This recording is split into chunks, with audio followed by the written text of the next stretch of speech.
Hello, welcome to all. In this session, we will discuss about the spectroscopy. We will learn about elementary spectroscopy, electromagnetic radiation. In this lecture, you will ask question about what is spectroscopy, what is a spectrum, what is electromagnetic radiation, what are the various reasons of electromagnetic radiation, and when matter is interacting with electromagnetic radiation, what are the changes that take place in the matter? What is nature of light? What is absorbance? And what is transmission? All these terminologies that are used in spectroscopy, we will deal within this general lecture in this particular presentation. What is spectroscopy?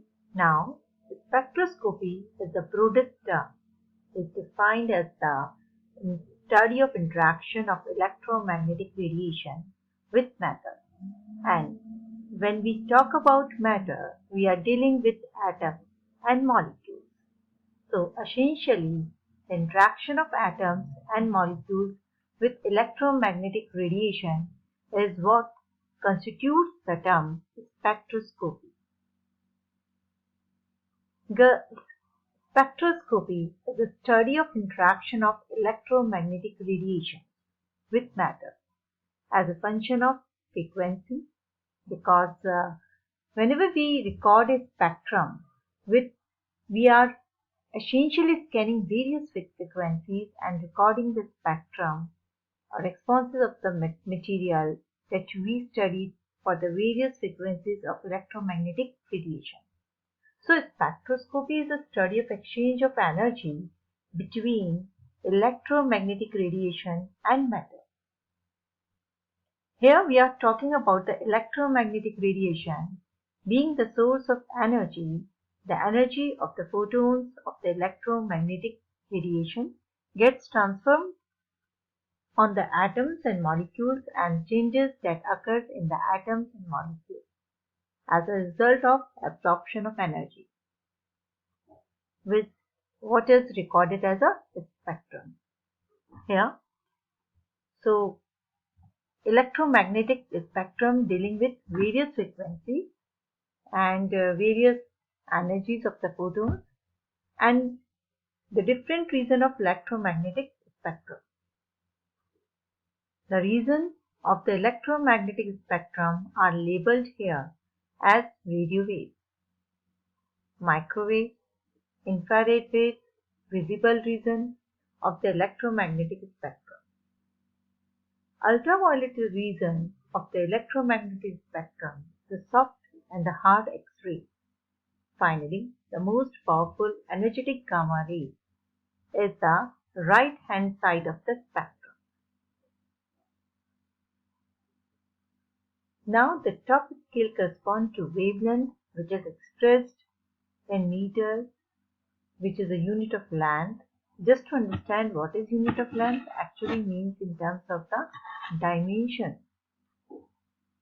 Commonly seen objects, we can, for example, correlate the wavelength of radio frequency region corresponding to something like 10 meters to about 1000 meters, corresponding to the size of building or size of the stadium, and on so on.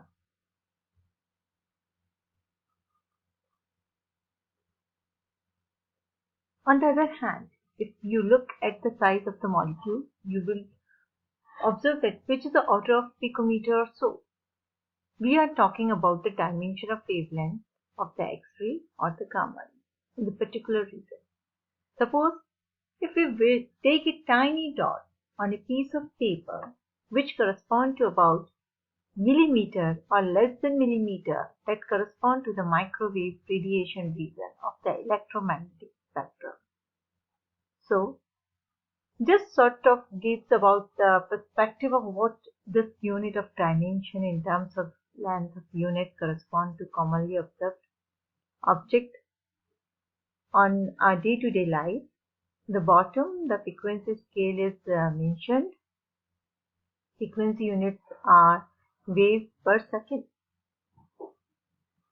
In the other words, per second is the unit that is normally used for frequency scale. As you can see here, the frequencies start from 10 to power 6 per second to about 10 to power 20 per second is the highest frequency region, which is the gamma ray region. In this frequency, increase the energy content also increase because frequency is directly proportional to energy in terms of E. As we all know, E equals to h nu. Nu is C by lambda, where nu is the frequency of electromagnetic radiation.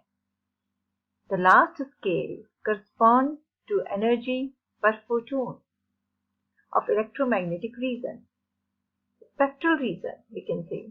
For example, we are talking about something like 10 to power minus 9 electron volt. Electron volt is the energy unit.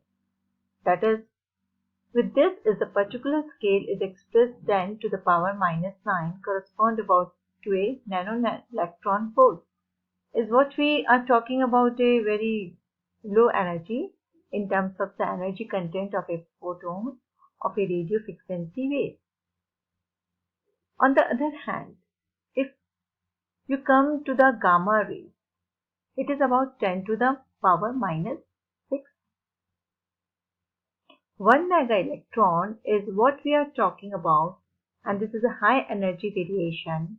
Normally, we call it as ionization radiation because they are ionized substances through which they pass through.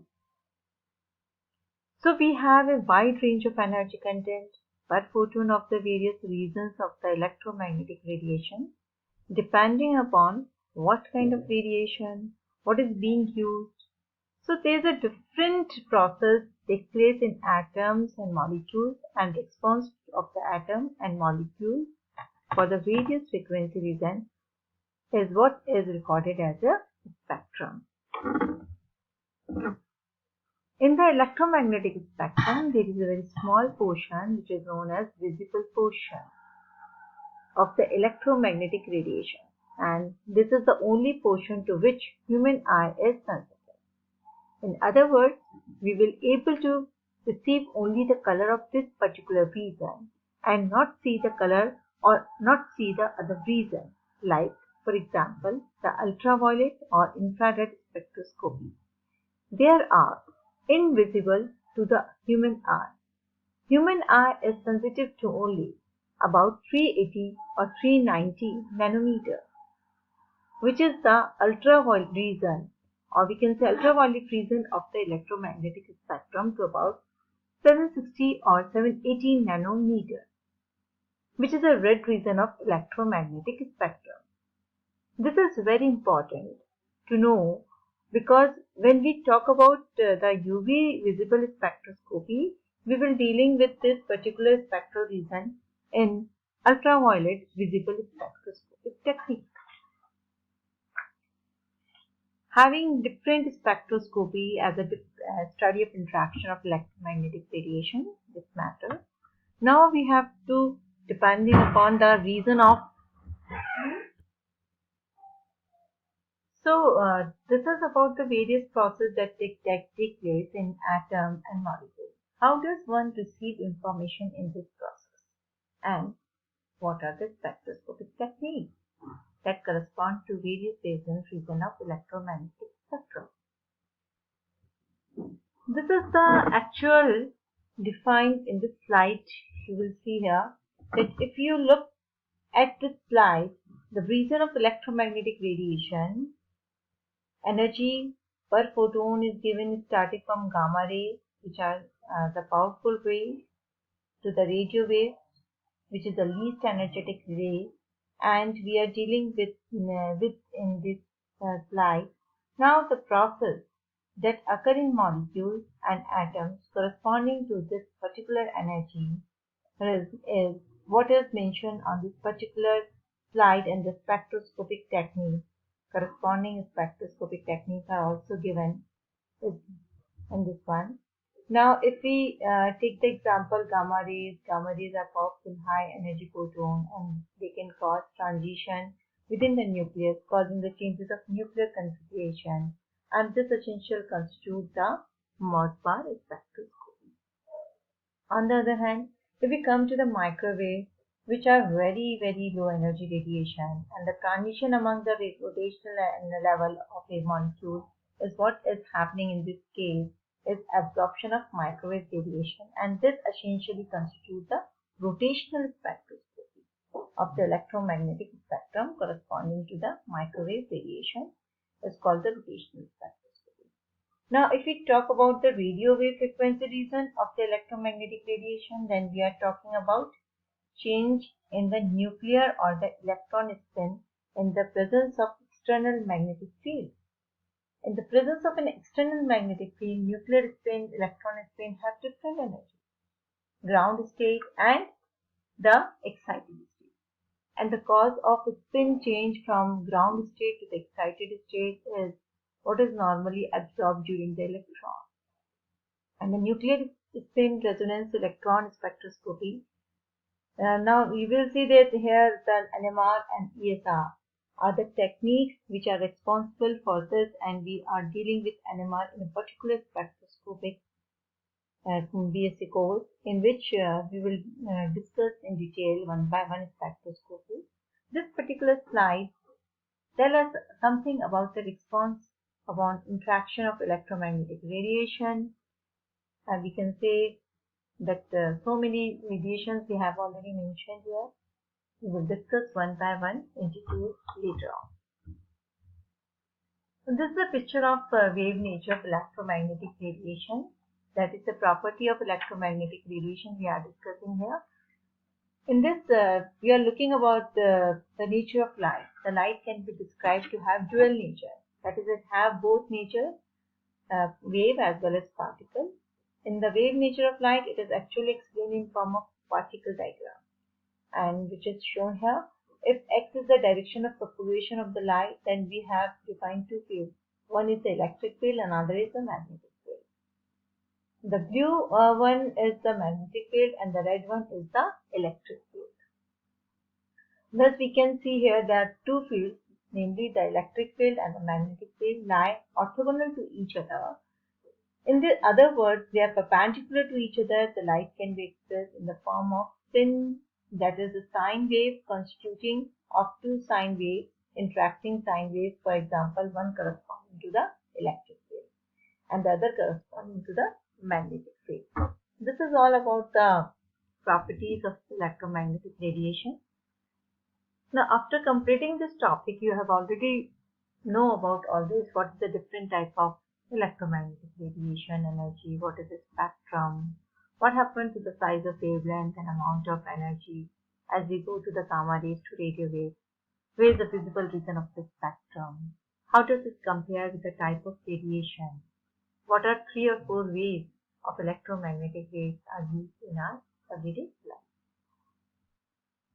You may also refer this book, Introduction to Spectroscopy, and Elementary with Spectroscopy you may read by our Sharma book, which is already available online. Thank you to all. We will discuss in the next topic, ultraviolet radiation.